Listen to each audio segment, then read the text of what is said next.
Women Taking the Lead, bonus episode number 9.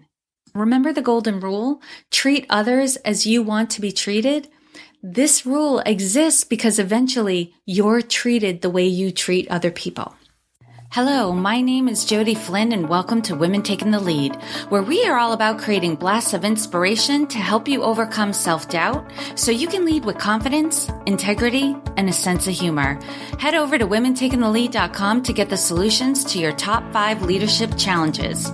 Now, your future awaits, so let's get started. Hey there, it's Jody. I hope you are having an amazing week. And I wanted to chat with you today because there's been a topic that's been kind of bubbling for me for a long time, and I've been wanting to talk about it and share it with you, but I definitely wanted to make sure I was coming from the right place, that this was something that, I wanted to be super helpful with, and coming with a spirit of support. Because the topic I wanted to talk about is the 5 things that you may be doing unconsciously that are hurting your credibility. And as a psychology major, a former corporate executive, a coach, and a director consultant for BNI, I've gotten tons of training on building relationships and managing my reputation. I don't always do it perfectly, but I'm constantly learning and integrating this learning into my life and into my business. And because of this training, I'm also really good at identifying when others are doing things that hurt relationships and hurt their reputation. What also catches my attention is when they do these things oblivious to the consequences. Sometimes I can tell that people don't even realize that what they're doing is hurting them. And I see it all the time, and it's very concerning to me because I know it's hurting those people's opportunities to grow in their career or grow in their business. People want to do business with people they know, like, and trust. And the same is true within organizations. Managers and senior level leaders want to promote those they know, like, and trust. And what I'm going to address is trust. I want to help you to not only avoid losing trust, I want to help you know what you can do to build trust as well. So here are 5 things that will cause people to lose trust in you. And I'm also doing a free webinar on how to be recognized and rewarded for the work that you do. So if you go to womentl.com/webinar-interest, you can stay in the know on when the next one is coming up. And if that's just too much alphabet soup for you, the link is going to be in the blog post that's accompanying this episode. So, okay, on to the 5 things that will cause people to lose trust in you. 1 is a delayed response time on messages. We're all busy, right? Shouldn't there be some slack granted? I mean, sure. But then you end up in the category of busy people who are cracking under the pressure. And I don't think that's what you want. Rather being seen as successfully busy, you're seen as someone who has too much on their plate and should not take on more. And now you're thinking, but wait, I don't want to be taking on more. I don't need more busy work. Right. You do not want more needless busy work. However, oftentimes this more also takes you out of the running for some really great opportunities like juicy projects, promotions, and clients. And I know many business owners whose prospective clients were referred to their competition because the perception about this busy business owner was that they were too busy to take on any more clients. Because we all know when we get too busy, customer service suffers. So why would we want to refer people we love and who love us to do business with somebody who's not going to take good care of them, right? So we want to be careful about the unconscious messages we're sending. And in regards to response time on messages, there's typically a magic number, and it's 24. Right? After 24 business hours, the person who sent or left the message starts to wonder. They're wondering if you got the message. They're wondering if you understood the message. They're wondering if you decided it wasn't important. They're wondering if you're going to get back to them. And then they're wondering if they're going to have to take more time out of their busy day to reach out to you again. And as human beings, when we don't have information, we make stuff up. and we tend to lean toward the negative.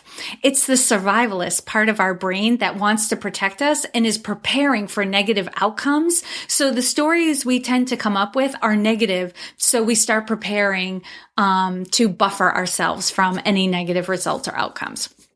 So here's a quick solution, right? You don't have to be like, give this perception and be on top of your email all the time and, now carving out an extra hour a day at the end of the day or the beginning of the day to respond to all these messages. But what you can do is send a quick note or a voice message back, letting that person know you got their message and you'll be working on it in the next few days. This resets the expectation clock and reaffirms that you're responsible and you're professional. Now the sender is no longer left wondering and making stuff up.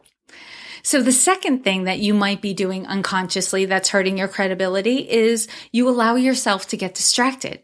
Right? We live in a world of bright, shiny objects, and many things are pulling at our attention all the time. But if you are not all in and focused on what is going on right now and the person right in front of you, you convey that something else is more important than they or the situation is. And this can manifest itself as starting a side conversation during a meeting when someone else is speaking, looking over a person's shoulder while you're talking to them, checking your phone, or spending too much time taking breaks when work needs to get done, etc. And when people feel that they're not important or that what you are doing for them is not important, they don't trust you to take good care of them and all of their things, right? And I say things in quotes because it can be a lot of things. It could be, if a position opens up, they can't trust you to take on that position, right? Or if they have somebody who needs your business, they might feel like you're not going to treat them right. And I've had a business owner go on to me about how attentive they are to their clients and that listening was what people wanted. And in the next conversation I had with this business owner, their eyes kept darting over my shoulder to what was going on behind me. Right? And this is an easy fix too, because I've had that happen too. Something crazy is going on behind the person I'm talking to, and it's very distracting. But what you do is you pause the conversation and you say to them, something is going on behind you. Can we move so I can't see it because I want to hear what you're saying? Right? And that's a way to win back the trust and convey what you say is important to me. I want to make sure you get my full attention. Another example, when I was in corporate, I had someone on my team that wanted to be developed to be in management someday. And usually this is a great thing. Having somebody who wants to prove that they're ready for more responsibility makes work more engaging and life a little bit easier as a manager. However, this person felt their current tasks were beneath them. And so they did these tasks too quickly, without care, and mistakes were being made. They were so eager to move on, they were proving themselves to be unreliable. So here's my advice. Be where you are right now. If you're working your way up the ladder, do your absolute best to prove that even when a task is tedious, you can be relied upon to produce good work. And if you can't be where you are right now, literally or figuratively, make your apologies and go. Right? Just take yourself out of the situation. But if you're in, be in. And yes, there will be plenty to demand your attention after this conversation or this meeting or this project, but give what you're doing right now 100% of your attention. 3, you share big mistakes you've made without highlighting the lesson learned. Let me explain this. We are in a new era of business where we should be sharing ourselves more with our coworkers and with our clients to build stronger teams and solidify relationships. All good. And sharing our failures can create stronger bonds than sharing our successes. The compassion, the empathy we feel when somebody talks about their struggles adds emotion to the equation, and that forms closer ties. Now, here's the caveat. If you don't finish the story with what you learn or what you've put in place to make sure that whatever mistake happened doesn't happen again, you leave people with the impression that your failure was kind of a, oh well, golly gee, better luck next time, right? There's no sense that you've taken any responsibility for what happened or that you know how to prevent it in the future. You may have, in fact, put a system in place to correct the problem, but if you don't mention it, the other party is left to assume the problem could happen again. So here's how to do it right. Always finish your story by highlighting what you learned from your mistake, what systems and safety nets you've put in place to make sure it won't happen again. And for me, that builds trust. When I hear the solution they've come up with, I know this person has made mistakes but has become stronger and wiser from them. They'll make mistakes in the future, we all will, but this person will take responsibility and take action to rectify the situation. I can't stress enough how easy and how important it is to do this. Now, the fourth thing you might be doing that's hurting your credibility is you share stories of other people's mistakes for entertainment. And let me say this, I know you're a good person. I know you mean no harm. I get it. We've all done this. I've done this, and it feels great in the moment. It lightens the mood. But at the end of it all, you've just earned yourself the reputation of a gossip. If you're lucky, the other person you've talked about will never find out what you've done, but they often do. Be it days, weeks, months, or even years later, they hear something. And oftentimes we do this when a lot of tension has been building and we need to let off some steam, and a comical story seems the way to go. But why this hurts us? When we gossip, we give unconscious permission to those listening to gossip about us. We teach people how to treat us. And remember the golden rule? Treat others as you want to be treated. This rule exists because eventually you're treated the way you treat other people. And also, no one will want to work closely or refer those they know to work closely with someone whom would use their mistakes for the amusement of others, right? One last note. This also pertains to listening to gossip. By listening to gossip, you will become guilty by association. It won't matter that you weren't the one gossiping. So here's my suggestion, and I know it's not easy, but put it into practice. Do not share stories that put other people in a bad light for amusement. When gossip starts, find an excuse to leave the conversation or change the subject. Oddly enough, intolerance for gossip solidifies your reputation for being kind, professional, and a person of integrity. It may be annoying in the short term to those who would like to initiate it, but they'll come to respect your stance and trust that you won't gossip about them either. And if you want to get promoted, if you want to grow your business, guard your reputation as a person who has compassion and can keep confidentiality no matter how funny or juicy the information is. And when the urge to share a juicy tidbit comes up, let it pass and then pat yourself on the back. You are building the confidentiality muscle. This is priceless. Instead of sharing gossip, ask the person or people you're with how you can support them. Make the conversation about the people in the room and leave the people out of the room. Your offer of support will also increase your likability factor. 5. This is the fifth thing that you could be doing unconsciously that's hurting your credibility, is you let the fact that you know better leak out. Let's get this out in the open. You do have expertise. You can see where other people are making mistakes and you want to help them. Helping them to see these mistakes and make the appropriate corrections will likely make a significant improvement in their health, their wealth, and their happiness. However, somewhere between identifying the problem and the other person executing that perfect solution, something happens in the communication. Something in the way the information is conveyed and the way it is received. Rather than listening to you as the expert, you are listened to as one or more of the following: the interloper, the critic, the know-it-all, the judge, the complainer, the do-right, the fun police, the Kool-Aid drinker, the dictator, the hall monitor, or just that annoying person, right? I've been called all of these things and probably more. And feel free to message me to add to this list because this post can always be updated.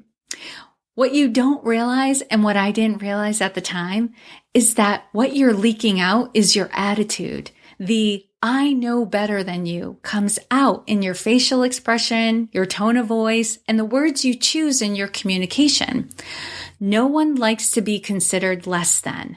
No one appreciates being talked down to, nor will they listen for long. And so all of your good intentions go out the window and you're left with a bad reputation. So here's what you do. Before you speak, check and recalibrate your attitude. Remind yourself why you are trying to help the other person. Come from a place of compassion. We've all been there. Offer up your insights as merely one solution. It's as a gift without strings attached, without judgment, and leave it up to them. They'll be fine without your help, and they don't owe you anything if they accept it, right? Coming from that place, I guarantee you your message will be received in a different light. And I hope this all was helpful for you. And if there's a category I missed, if there is something you see people do out in the world that causes them to lose credibility and hurts their reputation, write it in the comments in the blog post that accompanies this post or any of the messages that you're going to see on social media about this. And you can find this post at womentakingthelead.com/credibility. And credibility is spelled CREDIBILITY. And don't forget to sign up for my free webinar on how to be recognized and rewarded for the work that you do. Go to womentl.com/webinar-interest to be in the know and find out when the next one is coming up. All right, that's it from me. I hope this was helpful and have a fantastic week. Thank you for joining me on Women Taking the Lead. Were you inspired to take some action today, but maybe don't know where to start? Or maybe you have so many great ideas you can't decide where to focus your attention. Don't let stress or overwhelm stop you from having the career, the business, or the life you want to live. Head over to womentakingthelead.com/coaching or use the short link womentl.com/coaching to sign up for a consultation with me. And to strengthen you on your leadership journey, I'd like to send you off with a quote from Marianne Williamson, so here goes. Our deepest fear is not that we are inadequate. Our deepest fear is that we are powerful beyond measure. It is our light, not our darkness, that most frightens us. We ask ourselves, who am I to be brilliant, gorgeous, talented, fabulous? Actually, who are you not to be? You are a child of God. Your playing small does not serve the world. There is nothing enlightened about shrinking so that other people won't feel insecure around you. We are all meant to shine as children do. We were born to make manifest the glory of God that is within us. It's not just in some of us, it's in everyone. And as we let our own light shine, we unconsciously give other people permission to do the same. As we are liberated from our own fear, our presence automatically liberates others. Again, thank you for joining me, and here's to your success.